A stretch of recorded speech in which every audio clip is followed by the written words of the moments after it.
பொழுதுபோக்குக்கு ரொம்ப முக்கியமாக ஃபேஸ்புக்கு கொஞ்ச நேரம், அப்புறம் இன்ஸ்டாகிராம், அப்புறம் யூடியூப், இந்த மாதிரி ரீல்ஸ் பார்க்குறது, இப்படி ஏகப்பட்ட விஷயம் பண்ணிக்கிட்டே இருப்பேங்க அப்படின்னு சொல்கிறவங்க நிறைய பேர் திடீர்னு ஒரு நாள் இது எதுவுமே இல்லாமல் போச்சுன்னா என்னங்க பண்ணுவீங்க அப்படின்ற கேள்வியை மக்கள்கிட்ட முன் வச்சோம்.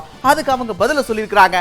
என்ன ஏதுன்னு பாருங்க. இதில் நம்ம என்ன சொல்ல வர்றதுன்னா, என்னோட கருத்துப்படி சமூக தலைவலங்கிறது இருக்கிறதுலையே ரொம்ப ரொம்ப ஒரு கெட்ட விஷயமா தான் நான் கருதுறேன். பக்கம் காலையில் வேலைக்கு போனால் சாயங்காலம் வந்து வீட்டில் இருப்போம், பசங்க கூட பேசுவோம், ஜாலியாக இருக்குது. இந்த ஆன்லைன் வந்து ரொம்ப கேவலமாக இருக்குது. போர் தான் அடிக்கும்.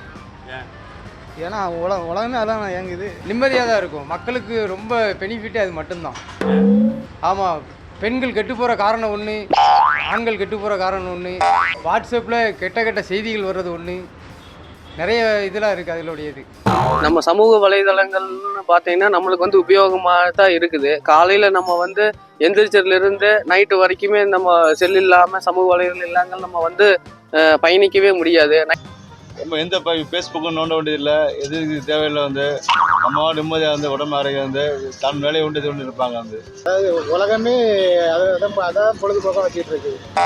அது முடங்கிடுச்சுனாக்கி கண்டிப்பாக போர் அடிக்க தான் செய்யும். இதில் வந்துமா நல்லதும் இருக்குது, கெட்டதும் இருக்குது.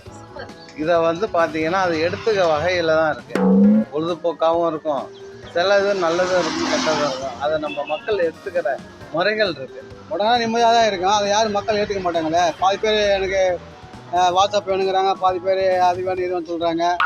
அதெல்லாம் போகும்போது எல்லாம் செல்ஃபோன் பார்த்துட்டே போகிறாங்க. என்ன ரோட்டில் என்ன இருக்குன்னு மக்கள் வந்து ரொம்ப இது கஷ்டம் சார். போர் அடிக்குது சார். டைம் பாஸ் தானே சார். டைம் பாஸுக்கு அது இல்லைன்னா கஷ்டமாக தான் இருக்கும்.